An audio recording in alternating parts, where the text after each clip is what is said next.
Une montagne de sable entre mer et forêt. 110 mètres de haut, 500 mètres de large. La dune du Pilat près d'Arcachon est l'un des sites naturels les plus fréquentés du pays. 2 millions de touristes qui marchent sur la dune en pensant qu'ils sont sur le domaine public. Est-ce que vous savez, vous, à qui appartient la dune? Le piège d'entrée. Je sais pas, conseil général? Non. À des propriétaires, c'est privé. 100 et quelques personnes, 160, c'est ça?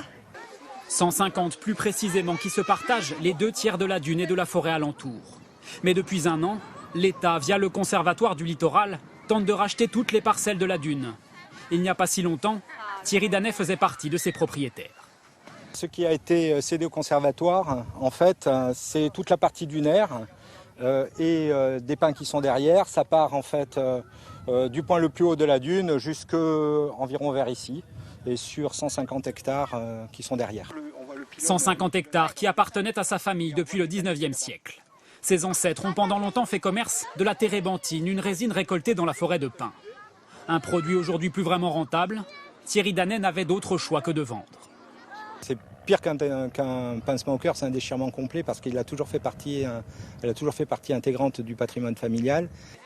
Selon nos informations, cet ancien propriétaire a vendu son domaine 850 000 €, le prix d'une villa à Arcachon.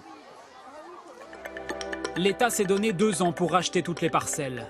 La dune ne pourra ainsi plus jamais être vendue et restera pour toujours inconstructible. Si l'objectif majeur, c'est de protéger le littoral, cela permet également de gérer au mieux l'accueil du public. Pendant longtemps, il fallait par exemple demander l'autorisation aux propriétaires pour installer cet escalier qui mène au sommet de la dune. Dorénavant, l'État le gère seul. Le parking, lui, va être racheté dans quelques mois. Cela évitera de payer les 160 000 € de loyer annuel. Le marais Poitevin, le cap Blanc-Nez dans le Pas-de-Calais ou encore le désert des Agriates en Corse. Depuis des années, l'État rachète à tout va. Chaque jour, le Conservatoire du littoral signe 2 actes d'achat pour préserver notre patrimoine. Regardez chaque petit point sur cette carte. Il représente les sites acquis par le Conservatoire depuis 1975. 160 000 hectares protégés qui ont coûté en 40 ans 800 millions d'euros. Mais parfois, les négociations avec les propriétaires coincent. Au pied de la dune du Pilat, Jean-Philippe Fauré n'a pas du tout envie de partir. Il y a 5 ans, il réalise son rêve, racheter cette maison et ses 24 hectares. L'année prochaine, il sera peut-être exproprié. Pour lui, il est hors de question de vendre. Moi, je suis en colère parce qu'il n'y a pas eu de droit de préemption de la part de l'État. Et aujourd'hui, on m'apprend que ça fait 15 ans que c'est dans les tuyaux. Et je trouve ça, voilà, c'est juste pas normal. Je le vis mal parce que on me met dehors, quoi. Voilà. Moi, je vis là avec mes 2 enfants, c'est un choix de vie. Jean-Philippe Fauré vit toute l'année dans cette maison sans eau potable ni électricité.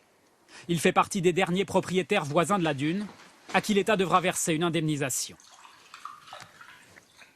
En Bretagne, sur le site du fort de la Varde, Daniel Halleux a également beaucoup à faire. Il a racheté récemment pour le compte de l'État cette parcelle afin de l'aménager pour les touristes. Mais ce ne fut pas de tout repos. Pour acquérir un site d'une vingtaine ou une trentaine d'hectares, ça peut être 20 ans de patience et de travail, de relance, de recherche généalogique, de recherche de propriétaires. C'est vraiment un puzzle, pas de 1000 pièces, mais un puzzle compliqué. Certaines pièces sont même égarées. Il y a des gens qui ne savent plus qui sont propriétaires. Depuis 1989 et jusqu'à l'année dernière, l'État a racheté une vingtaine de parcelles sur ce site.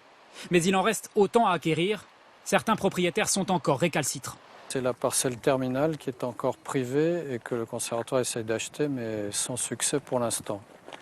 Ce qui oblige à laisser un accès aux propriétaires privés et ce qui permet aux camping-cars de stationner à des endroits où ils ne devraient pas. Racheté pour préserver le littoral, mais aussi l'écosystème.